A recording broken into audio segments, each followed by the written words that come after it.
Hello student, स्वागत है आप सभी का वीएड क्लासेस में। स्टूडेंट, मैं आपको सब्जेक्ट पर्यावरण शिक्षा पढ़ा रहा था। पर्यावरण शिक्षा में मेरे लगभग 5 के करीब टॉपिक हो गए हैं। मैं आपको लिख के भी बता दूंगा। और कैसे हैं आप सभी? आशा करता हूं कि आप सभी अच्छे होंगे, घर पे होंगे, सुरक्षित होंगे और अपना ध्यान रखिएगा कोरोना वायरस से स्टूडेंट्स। और जितना भी हो सके, क्योंकि आप घर में हैं, क्लासेस शायद अक्टूबर से स्टार्ट हों, तो पढ़िए। जब तक आप ऐप ले रखें तो ऐप से पढ़िए, इन क्लासों को भी देखते रहिए। क्योंकि जहाँ तक मेरी सोच है, आप इन क्लासों को नहीं देख रहे, लेकिन क्लास आपको अब नहीं तो बाद में देखनी पड़ेंगी। क्यों? क्योंकि ये जो कोर्स यहाँ हो रहा है, ये आपकी क्लासेस स्टार्ट होंगी तब नहीं होगा, इससे आगे ही पढ़ाया जाएगा। वो आपको वीडियोज़ ही देखनी पड़ेंगी, अब नहीं तो आप जब देखोगे। और इन वीडियोज़ को यूट्यूब में तो आप देख रहे हैं, प्लस आप हमारी वेबसाइट भी सर्च कर सकते हैं cgsinstitute.in। cgsinstitute.in पर भी आप देख सकते हैं। तो स्टूडेंट्स, मेरी जो सब्जेक्ट है पर्यावरण शिक्षा, इसमें मैं आपको जो बता चुका हूँ वो मैं आपको यहाँ डिस्कस करता हूँ। पर्यावरण की मैं आपको परिभाषा बता चुका हूँ। परिभाषा कहो, अर्थ कहो, और पर्यावरण के देखो जो कोर्स में है वो मैं करा रहा हूँ स्टूडेंट, जो आपके कोर्स में है। कोर्स से बाहर कुछ भी नहीं करा रहा, और यही आपके कंपटीशन में आता है। तो पर्यावरण की परिभाषा, पर्यावरण के प्रकार, ये आपको मैं बता चुका हूँ। पर्यावरण के प्रकार बता चुका हूँ। तीसरा, कई स्टूडेंट कह रहे थे कि 5 टॉपिक कैसे हो गए, तो मैं आपको बताऊंगा यहाँ पर्यावरण की परिभाषा, पर्यावरण के प्रकार। ये आपसे अलग से टॉपिक्स हैं, साफ लिख रहा है definition of environment, types of environment. तो ये पर्यावरण की परिभाषा, पर्यावरण के प्रकार, और पारिस्थितिकी,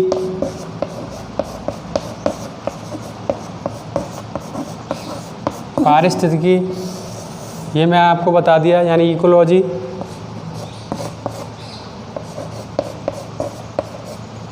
पारिस्थितिकी तंत्र, ये मैंने आपको बता दिया। जैव मंडल, जैव मंडल मैंने आपको बता दिया। और समुदाय, समुदाय मैंने आपको बता दिया। तो आपके कमेंट्स ये आ रहे हैं कि ये इतने टॉपिक कैसे हो गए। तो आप मेरी क्लासेस या तो देखते नहीं हो शुरुआत में। ये टॉपिक्स मैंने आपको करा दिए, अगर आप कर रहे हो तो ये टॉपिक्स मैंने करा दिए। पर्यावरण की परिभाषा मैंने आपको बता दी, पर्यावरण के प्रकार भी मैंने बता दिए आपको, प्राकृतिक मानवीय जो भी बताए थे। पारिस्थितिकी यानी इकोलॉजी भी मैंने आपको बता दी, पारिस्थितिकी इको सिस्टम भी मैंने आपको बता दिया, पारिस्थितिकी तंत्र, जैव मंडल भी मैंने आपको बता दिया, और समुदाय भी मैंने आपको बता दिया। तो मेरे इस तरह से 6 टॉपिक्स हो गए। और इन 6 टॉपिक्स में मैंने आपको जो भी था सारा कुछ बताया है, कुछ भी नहीं छोड़ा है। आपकी कंपटीशन के लेवल से भी और आपके वीएड के एग्ज़ाम के लेवल से भी मैंने आपको सब कुछ बताया है इसमें। स्टूडेंट्स, आज हमारा आगे का टॉपिक चलेगा, और इस यूनिट का अंतिम टॉपिक चलेगा आज। एक यूनिट आपकी आज समाप्त हो जाएगी। तो हम शुरुआत करते हैं इस यूनिट के अंतिम टॉपिक की। तो हमारा जो टॉपिक है स्टूडेंट, वो है, अंतिम टॉपिक है हमारा समष्टि। आप कह रहे थे सिलेबस, तो मैं सिलेबस भी आपके डाल दूंगा, मैं सिलेबस भी डाल दूंगा आपको पर्यावरण शिक्षा का। आपका एक ये 80 नंबर का जो पेपर है, मैं इसका सिलेबस भी डाल दूंगा। तो हमारा जो आज का टॉपिक है स्टूडेंट वो है समष्टि। क्या है? समष्टि। आज का टॉपिक हमारा क्या है? समष्टि। समष्टि यानी इंग्लिश में हम इसे बोलें पॉपुलेशन। इंग्लिश में हम इसे पॉपुलेशन बोल सकते हैं और हिंदी में हम इसे समष्टि बोलते हैं। इंग्लिश में पॉपुलेशन और हिंदी में समष्टि। देखो समष्टि क्या होती है? समष्टि और इसका जो विलोम होता है व्यष्टि। कभी कभी हम समष्टि और व्यष्टि का अर्थ नहीं समझ पाते, तो मैं आज आपको एक सरल भाषा में समष्टि और व्यष्टि का अर्थ बताऊंगा। देखो व्यष्टि यानी एक और समष्टि यानी पूरा समुदाय, मतलब पूरा समुदाय बोले हम, चाहे हम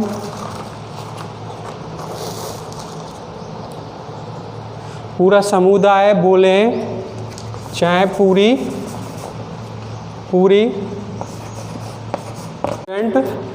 तो समष्टि यानी पॉपुलेशन। अब समष्टि और इसका जो विपरीत होता है व्यष्टि। समष्टि और व्यष्टि होता क्या? समष्टि देखिए पूरी प्रजाति और व्यष्टि यानी एक।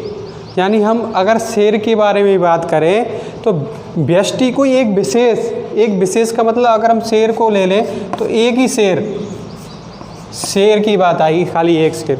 लेकिन अगर हम समष्टि को लेते हैं तो शेर की पूरी प्रजाति की बात आती है। समझ रहे हो आप? समष्टि की बात करें और व्यष्टि की बात करें, समष्टि का जस्ट अपोजिट हिंदी में व्यष्टि होता है। व्यष्टि यानी कोई एक ही की बात करें हम, अगर हम शेर की बात करें तो शेर की, एक मनुष्य की बात करें तो एक मनुष्य है, तो इससे तो प्रकृति चलेगी नहीं।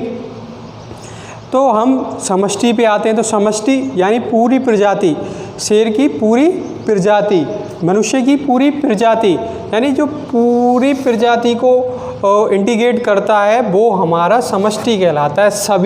सभी आते हैं, सभी एक पूरी प्रजाति आती है पूरी, यानी समष्टि का अर्थ अगर हम लिखें, वैसे विस्तृत समझा दूंगा, एक पूरी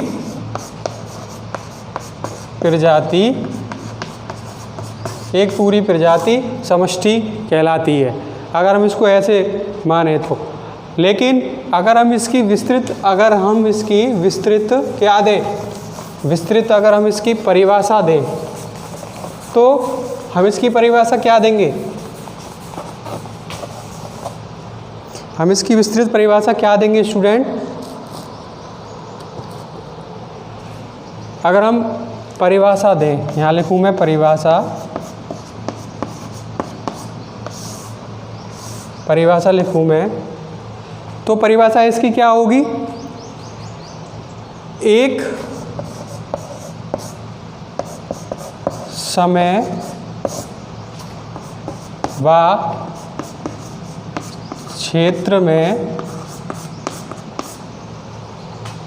एक समय व क्षेत्र में एक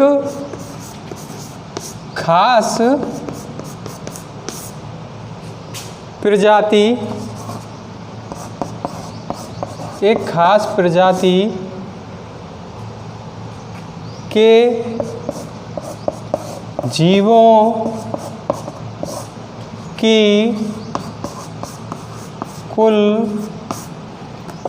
जीवों की कुल संख्या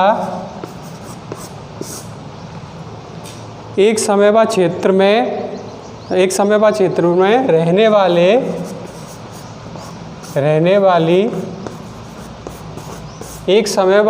में रहने वाली एक खास प्रजाति के जीवों की कुल संख्या, क्या स्टूडेंट? कुल संख्या क्या कहलाती है आपकी? समष्टि कहलाती है। नोट डाउन करिएगा। अगर हम इसकी सरल रूप में परिभाषा है, देखिए आप, ये इसकी समष्टि की सरल रूप में परिभाषा है जो आपको समझ में आ गई होगी। यानी एक समय व क्षेत्र में रहने वाली, एक समय, अभी मैं इसको उदाहरण से समझाऊंगा। एक समय व क्षेत्र में रहने वाली एक खास प्रजाति के जीवों की कुल संख्या क्या कहलाती है? समष्टि कहलाती है। एक खास प्रजाति के जीवों की कुल संख्या क्या कहलाती है? समष्टि कहलाती है। तो ये तो होगी इसकी परिभाषा कि एक समय व क्षेत्र में रहने वाली एक प्रजाति के जीवों की कुल संख्या समष्टि कहलाती है। तो ये तो हो गई, स्टूडेंट बता लीजिए, नोट डाउन करिएगा। तो ये तो होगी परिभाषा। अगर हम इसको समझेंगे तो हम समझेंगे कैसे? देखो, इसको बहुत ही सरल रूप में है ये परिभाषा और समष्टि आपको आज पूरा समझ में आ जाएगा। तो इसके देखो 3 तथ्य हैं समझने के। अगर हम समझें तो इसके 3 तथ्य हैं, 3 तथ्य हैं। 3 तथ्य कौन से हैं स्टूडेंट्स? देखिए, एक आता है आपका इसमें समय, एक आता है आपका इसमें क्षेत्र, और एक आती है आपकी प्रजाति। देखो, इसमें 3 तथ्य आते हैं। 3 तथ्य, समय, क्षेत्र। मैंने आपको बोला ना, एक किसी समय व क्षेत्र में रहने वाली प्रजाति के जीवों की कुल संख्या। तो समय भी है, क्षेत्र भी है, प्रजाति भी है। तो ये तीनों तथ्य ही एक समष्टि के लिए क्या है? जरूरी, नीड है। ये एक समष्टि के लिए ये तीनों तथ्य ही, इनको समझना बहुत ज़रूरी है। इसके बिना समष्टि नहीं है। तो समष्टि को समझना, पॉपुलेशन को समझना ये ज़रूरी है। तो पॉपुलेशन को समझना ज़रूरी है। तो अगर इसको हम इसके आधार पे समझे तो मैं एक उदाहरण देता हूँ आपको। उदाहरण क्या है मेरा? उदाहरण देता हूँ मैं आपको। उदाहरण क्या रहेगा कि उदाहरण आपको, उदाहरण मैं दूँ, उदाहरण 2011 में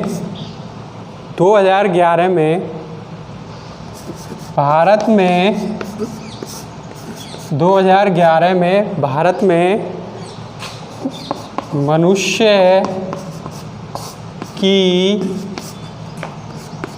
जनसंख्या 2011 में भारत में मनुष्य की जनसंख्या 1.21 करोड़ थी। इसको समझने के लिए स्टूडेंट कि 2011 में भारत में मनुष्य की जनसंख्या 1.21 करोड़ यानी 1 अरब 21 करोड़ थी 2011 के अनुसार। इसका उदाहरण, अब उदाहरण को हम इसमें कैसे लगाएंगे? तो देखिए, इसमें समय भी दे रखा है, समय, ठीक है स्टूडेंट, समय, ठीक है। इसमें क्षेत्र भी दे रखा है। क्षेत्र क्या है? भारत। समय 2011 है, क्षेत्र भारत। और देखो, प्रजाति भी कौन सी है इसमें? मनुष्य प्रजाति के बारे में बता रखा है। तो इसको उदाहरण के माध्यम से मैं आशा करता हूँ आपको अच्छी तरह से समझ में आ गया होगा कि 2011 में भारत में मनुष्य की जनसंख्या कितनी? 1 अरब 21 करोड़ थी। तो ये आप क्या हो गया? ये आपका इसमें समय भी आ गया, क्षेत्र भी आ गया और प्रजाति भी आ गई। तो एक उदाहरण के तौर पे आप समष्टि को आप भलीभांति समझ गए होंगे। तो परिभाषा भी बताई मैंने आपको, उदाहरण देके भी समझाया। तो ये समष्टि का एक उदाहरण है जिससे एक प्रजाति, पूरी प्रजाति इंडिकेट होती है। चाहे वो मनुष्य हो, चाहे वो पशु, कोई भी पशु हो, उसकी जैसे शेर हो, कोई भी हो, तो उसकी प्रजाति इंडिकेट होती है। अब जगह जगह पर रहने वाले मरुस्थलीय क्षेत्र में जो प्रजाति रहती है, घास क्षेत्र में जो प्रजाति रहती है, वन क्षेत्र में जो प्रजाति रहती है, समुद्र क्षेत्र में प्रजाति रहती है, तो वो अलग अलग हो गया। तो किसी एक क्षेत्र में, किसी खास क्षेत्र में रहने वाली प्रजातियों की कुल संख्या, तो वो क्या कहलाती है? समष्टि कहलाती है। अब मैंने उदाहरण देके बताया, इन्हें 3 तथ्य जरूरी हैं। समय, क्षेत्र और प्रजाति, इसमें 3 तथ्य जरूरी हैं। स्टूडेंट, अब हम बात करेंगे इसमें इसकी प्रकार के, ये आप उतार लीजिएगा 3 तथ्य। अब हम इसके प्रकार की बात करेंगे। अब हम इसके प्रकार की बात करेंगे। तो देखो, पॉपुलेशन यानी समष्टि, इसके प्रकार क्या होंगे? प्रकार क्या होंगे? देखो, अगर सरल तौर पे हम अगर प्रकार समझे तो पॉपुलेशन के 3 प्रकार होते हैं।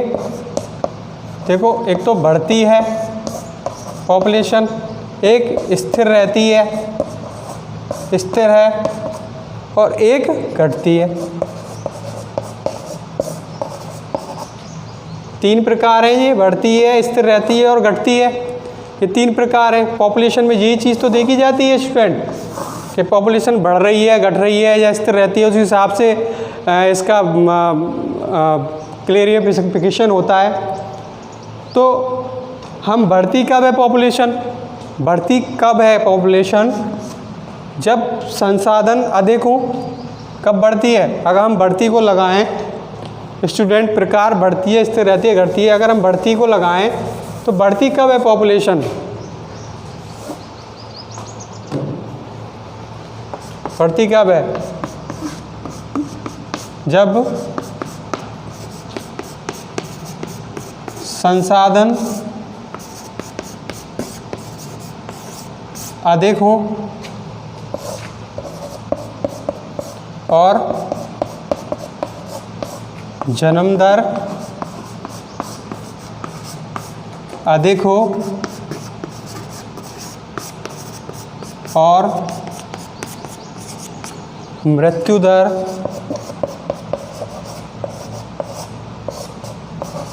कम हो। यानी जब संसाधन अधिक हो, अधिक संसाधन हो, सुविधाएं हो और जन्म दर अधिक हो, यानी पैदा ज़्यादा हो रहे हों और मर कम रहे हों, यानी मृत्यु दर जब कम हो, तो क्या होती है? आप भी जानते हो, पॉपुलेशन बढ़ेगी। तो बढ़ती है पॉपुलेशन, इसके प्रकार में आएगा ये टाइप्स ऑफ पॉपुलेशन। तो बढ़ती है, कब बढ़ती है? जब संसाधन अधिक हो और जन्म दर अधिक हो और मृत्यु दर कम हो, तो पॉपुलेशन बढ़ती है। और अगर हम कहें स्थिर कब रहती है, इसी को हम कहें कि स्थिर पॉपुलेशन स्थिर है। स्थिर कैसे कहेंगे? जब संसाधन भी सीमित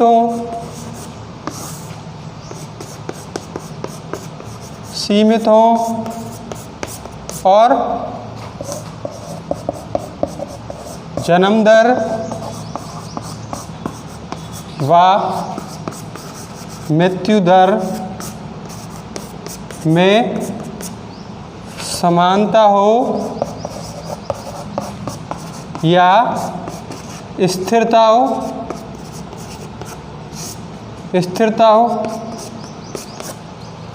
स्थिर कब रहेगी? जब संसाधन सीमित हो, संसाधन समान हो, सीमित हो और जन्म दर और मृत्यु दर में भी समानता हो या स्थिरता हो, तो पॉपुलेशन भी स्थिर रहेगी।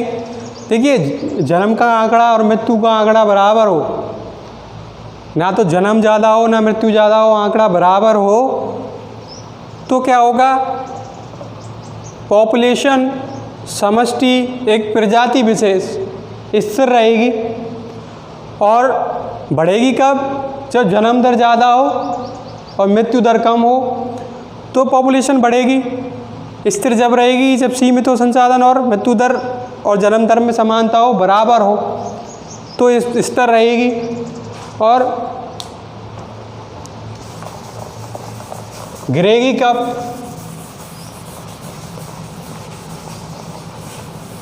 यानी घटती कब है? जस्ट इसका उल्टा, अगर हम कहें घटती है तो जस्ट बढ़ती है का उल्टा हो जाएगा जब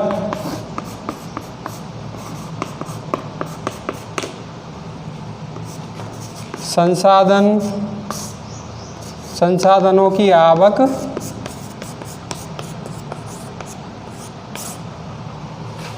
कम हो। संसाधनों में खनिज वगैरह भी ले सकते हैं। जब संसाधनों की आवक कम हो और मृत्यु दर ज़्यादा हो और मृत्यु दर ज़्यादा हो और जन्म दर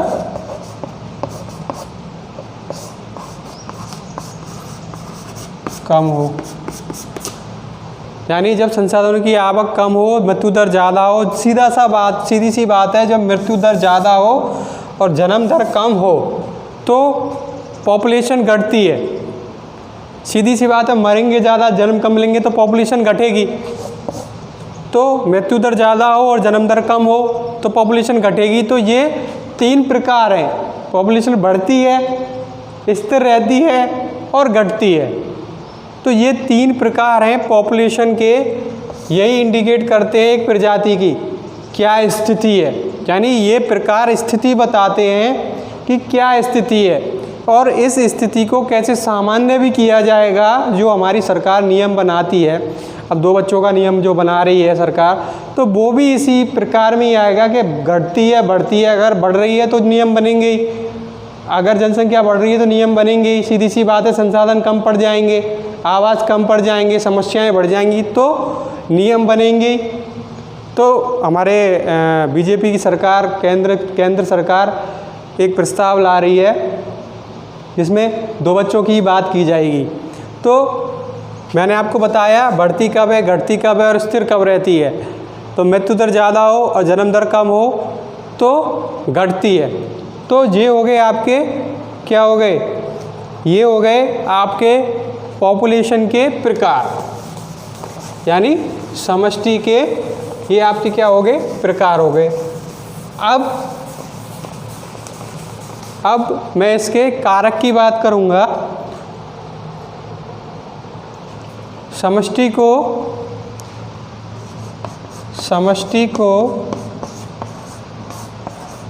प्रभावित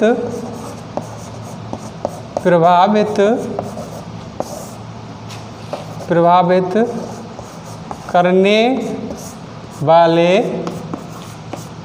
कारक, समष्टि को प्रभावित करने वाले कारक।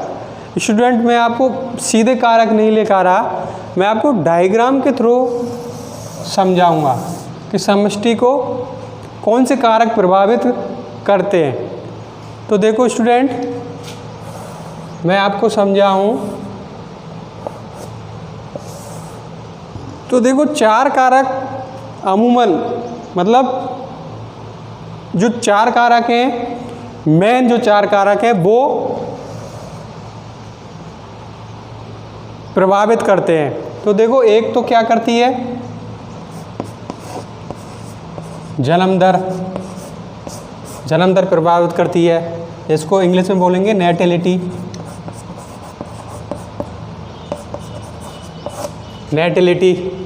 एक आपकी मृत्यु दर, इसको बोलेंगे इंग्लिश में मोर्टेलिटी।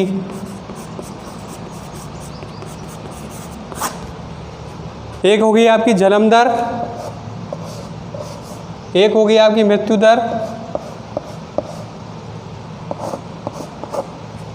एक आपकी, यानी समष्टि को, पॉपुलेशन को प्रभावित करने वाले कारक बता रहा हूं मैं आपको। एक तो होगी जन्म दर, एक होगी मृत्यु दर, एक आपकी हो गई अप्रवासन।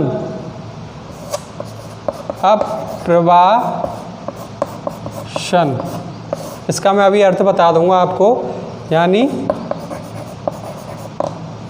इमिग्रेशन।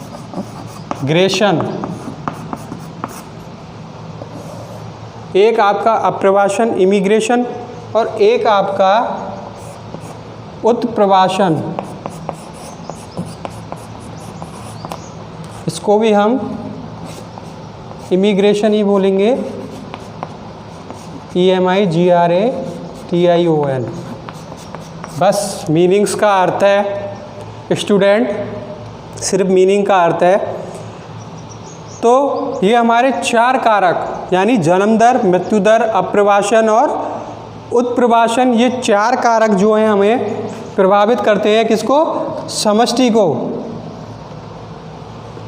ये 4 कारक समष्टि को प्रभावित करते हैं। ये कैसे करते हैं? देखो, जन्म दर क्या होती है? जन्म दर की हम बात करें तो किसी निश्चित समय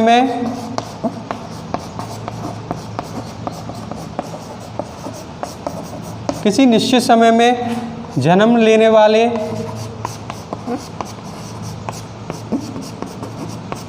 जीवों की संख्या को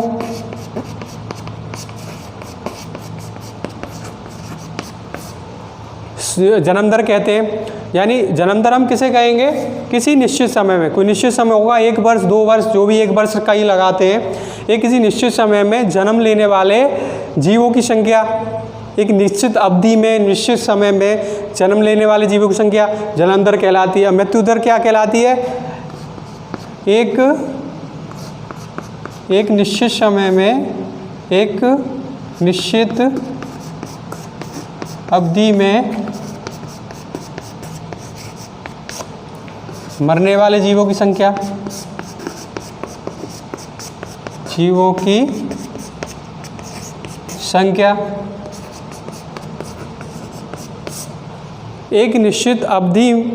एक निश्चित अवधि में मरने वाले जीवों की संख्या क्या कहलाती है? मृत्यु दर कहलाएगी। और एक किसी निश्चित अवधि में, निश्चित समय में जन्म लेने वाले जीवों की संख्या क्या कहलाएगी? जन्म दर कहलाएगी।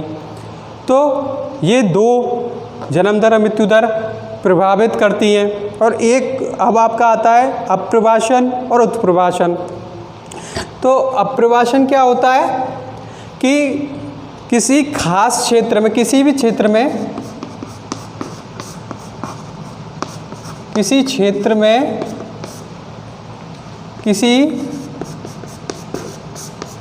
प्रजाति का आना, यानी किसी प्रजाति की एंट्री, किसी क्षेत्र में, किसी खास क्षेत्र में या किसी क्षेत्र में किसी प्रजाति की एंट्री, मतलब कोई प्रजाति जब किसी क्षेत्र विशेष में आती है, कोई प्रजाति जब किसी क्षेत्र विशेष में आती है तो उसे क्या बोलते हैं? अप्रवासन। किसी क्षेत्र विशेष में आती है, चाहे वो मरुस्थलीय क्षेत्र हो, चाहे वो घास क्षेत्र हो, चाहे वो वन क्षेत्र हो, और चाहे वो एक शहरी क्षेत्र हो, गांव से शहर में आती है, कोई भी लगा लो आप। तो किसी क्षेत्र में, किसी खास क्षेत्र में किसी प्रजाति का एंटर होना, आना, तो वो अप्रवासन कहलाती है। और उत्प्रवासन इसका जस्ट उल्टा, स्टूडेंट, इसका जस्ट उल्टा, यानी किसी क्षेत्र से किसी प्रजाति का पलायन। मैं बोल रहा हूँ, लिख लेना अगर समझ में नहीं आए तो। उत्प्रवासन क्या होगा? किसी क्षेत्र से किसी प्रजाति का पलायन उत्प्रवासन हो गया, जस्ट अप्रवासन का उल्टा उत्प्रवासन हो गया। और किसी क्षेत्र विशेष में किसी प्रजाति का आना अप्रवासन कहलाता है। अब मैं इसको, अगर आपको सरल उत्प्रवासन अप्रवासन समझ में नहीं आ रहा तो मैं इसकी आप इंग्लिश से समझ सकते हैं। देख लिए, इसमें भी इमिग्रेशन में और ये भी इमिग्रेशन है। तो इसमें पहले क्या आ रहा है? ई आ रहा है। ई का मतलब क्या होता है? एग्जिट। ई का मतलब क्या होता है? एग्जिट। और इसमें आई आ रहा है। आई मतलब इनका मतलब हो रहा है आना। तो इससे आप समझ सकते हो इमिग्रेशन और मिग्रेशन दोनों में अंतर है। ई आगे ई आ रहा है इसमें उत्प्रवासन में, तो एग्जिट मतलब पलायन करती है।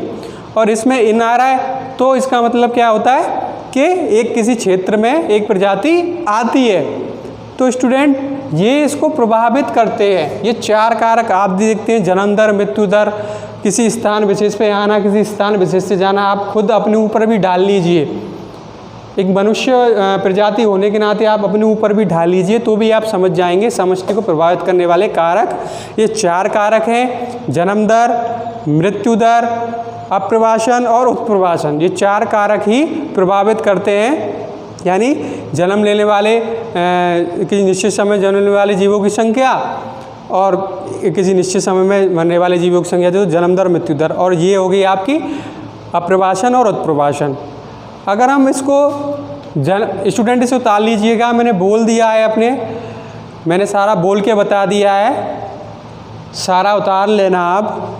और अगर हम इसके एक सूत्र की बात करें, जन्म दर और मृत्यु दर, ये तो 4 कारक हो गए। अगर हम इसके एक सूत्र विशेष की बात करें तो सूत्र क्या बनता है इसमें? सूत्र क्या बनेगा? सूत्र स्टूडेंट बनेगा हमारा, अगर हम जन्म दर की सूत्र बताएं, जन्म दर का सूत्र बताएं हम, जन्म दर का क्या सूत्र बनेगा? अभी मैंने बोला था किसी निश्चित अवधि कह लो, चाहे हम 1 वर्ष कह लेते हैं, चाहे हम 1 वर्ष कह लेते हैं, 1 वर्ष में जन्म लेने वाले जीवों की कुल संख्या। यानी हम स्टूडेंट जन्म दर निकाल लें, जन्म दर कैसे निकालेंगे? हम जन्म दर कैसे निकालेंगे, इसका सूत्र है। आपको मैं सूत्र भी बता देता हूँ कि हम जन्म दर कैसे निकालेंगे। तो 1 वर्ष में जन्म लेने वाले जीवों की, एक क्षेत्र विशेष में 1 वर्ष में जन्म लेने वाले जीवों की कुल संख्या बटे किसी क्षेत्र की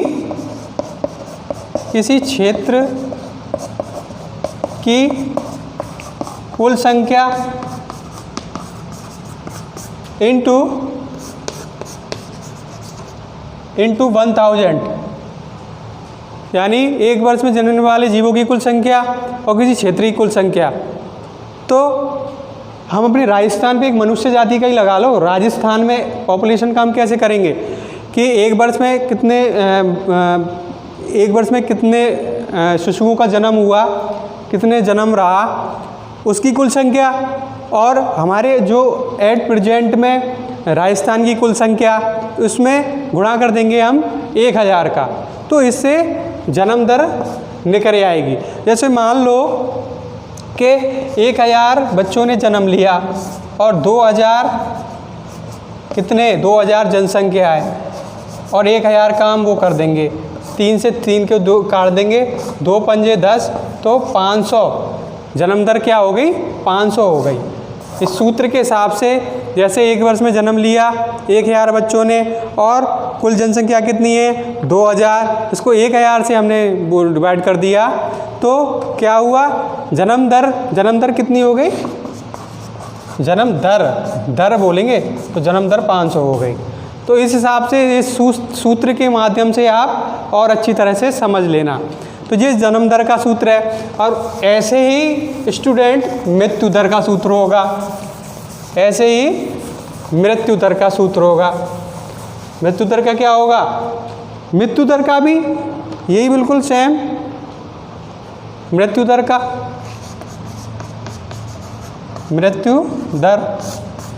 भी ये होगा।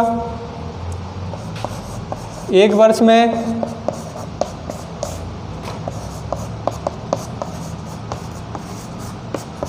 मरने वाले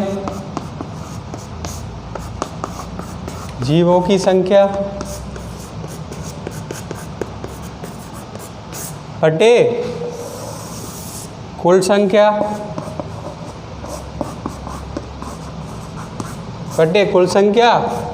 इंटू 1000, ये मृत्यु दर का सूत्र हो गया। अब आप लगा लेना जो मैंने उसमें बताया था आपको जन्म दर में कि 1000 बटे 2000 इंटू 1000, इसमें भी लगाना ना 1 वर्ष में मरने वाले जीवों की संख्या बटे कुल संख्या, कुल क्षेत्र की इसमें आएगा कुल क्षेत्र की जो कुल संख्या होती है वो कुल संख्या इंटू 1000। तो स्टूडेंट ये आपका क्या था? समष्टि पॉपुलेशन था, जो एक पर्यावरण के हिसाब से देखो पॉपुलेशन में हम ये भी लगाते हैं कि जनसंख्या विस्फोट, जनसंख्या बढ़ रही है, उसके निराकरण, उसके प्रभावित करने वाले कारक, मैं आपको वो यहाँ नहीं बताऊँगा। वो एक सरल भी है, कौन सी चीज़ प्रभावित करती है और क्या क्या समस्याएं, उसके निवारण क्या हैं, वो मैंने आपको इसमें नहीं बताया। क्योंकि अगर हम पर्यावरण के हिसाब से देखेंगे तो पॉपुलेशन यही आएगी कि इसके प्रभावित करने वाले कारक, इसकी परिभाषा जो मैंने आपको बताया, मैंने क्या क्या बताया आपको इस टॉपिक में। एक तो परिभाषा बताई मैंने स्टूडेंट, मैंने एक तो परिभाषा बताई, एक तथ्य बताए, एक प्रकार बताए, एक कारक बताए, प्रभावित करने वाले कारक। मैंने इसमें आपको 4 चीज़ बताई हैं, यानी समष्टि में मैंने आपको 4 चीज़ बताई, परिभाषा, तथ्य, प्रकार, कारक। परिभाषा मैंने आपको बताई, तथ्य मैंने 3 बताए थे, समय, क्षेत्र, प्रजाति। प्रकार मैंने आपको बताए थे, बढ़ती है, स्थिर रहती है, घटती है। और कारक मैंने आपको 4 बताए हैं, आपको जन्म दर, मृत्यु दर, अप्रवासन और उत्प्रवासन, मैंने 4 बताएं। तो ये जनसंख्या का टॉपिक, आपको समष्टि का टॉपिक यहाँ समाप्त होता है, यहाँ पर ख़त्म होता है। मैंने आपको वो नहीं बताया कि जनसंख्या को प्रभावित करने वाले कारक। अब आप प्रभावित करने वाले कारक जानते ही हैं कि खाद्यान्नों से प्रभावित होता है, और आपकी स्वास्थ्य सेवाएं जो भी इसमें आती है। एक आपकी समस्याएं, जनसंख्या वृद्धि की समस्या क्या होती है? आवास की समस्या, बेरोजगारी की समस्या, आर्थिक सामाजिक समस्या, स्वास्थ्य सेवाओं की समस्या। तो ये आपकी क्या आती हैं? समस्याएं आती हैं। और इसको निवारण के उपाय कि गांव में कुटीर उद्योग खोले जाएं, गांव में फसलों को उन्नत किया जाए, नारी शिक्षा को बढ़ावा दिया जाए, अनाज की नई किस्म खोली जाएं, अनाज की नई किस्म को तैयार किया जाए। तो वो एक पॉपुलेशन के क्षेत्र में वो एक घटती बढ़ती है, क्या आता है वो आता है। लेकिन ये मैंने जो आपको पॉपुलेशन बताया है, ये पर्यावरण के हिसाब से, प्रजाति के हिसाब से ये एक फैक्ट है। पूरा जो मैंने आपको बताया है ये एक फैक्ट है, यानी इसकी परिभाषा, इसके तथ्य, इसके प्रकार और इसके कारक, ये सारे आपके फैक्ट हैं जो पॉपुलेशन को इंडिकेट करते हैं, समष्टि बताते हैं। तो समष्टि मैंने आज आपको पूरा बता दिया है, समष्टि क्या होती है, क्या इसकी परिभाषा है, क्या इसको प्रभावित करने वाले कारक हैं। तो स्टूडेंट, मैं आशा करता हूँ कि आपकी समझ में आ गई होगी। फिर भी समझ में नहीं आई हो तो आप कमेंट्स बॉक्स में कमेंट्स कीजिएगा, जो भी समझ में नहीं आया होगा। लेकिन मैं अगर समष्टि के परिप्रेक्ष्य से देखूँ, पॉपुलेशन के परिप्रेक्ष्य से देखूँ और पर्यावरण के परिवेश से देखूँ कि पर्यावरण में पॉपुलेशन कैसे आती है, कैसे क्वेश्चन आते हैं और कैसे इसको बताया जाता है, तो मैं सोचता हूँ कि आपको समझ में आ गया होगा। और मैंने समझाने का प्रकार भी बहुत ही सरल रखा है आपको। तो आप पढ़िएगा और प्लीज़ मुझे बताइएगा, कमेंट्स कीजिएगा। अगर किसी के पास नंबर हो तो कॉल भी कीजिएगा। तो ठीक है स्टूडेंट्स, अगले टॉपिक देखते हैं अगली यूनिट से हम। जब तक के लिए धन्यवाद, थैंक यू।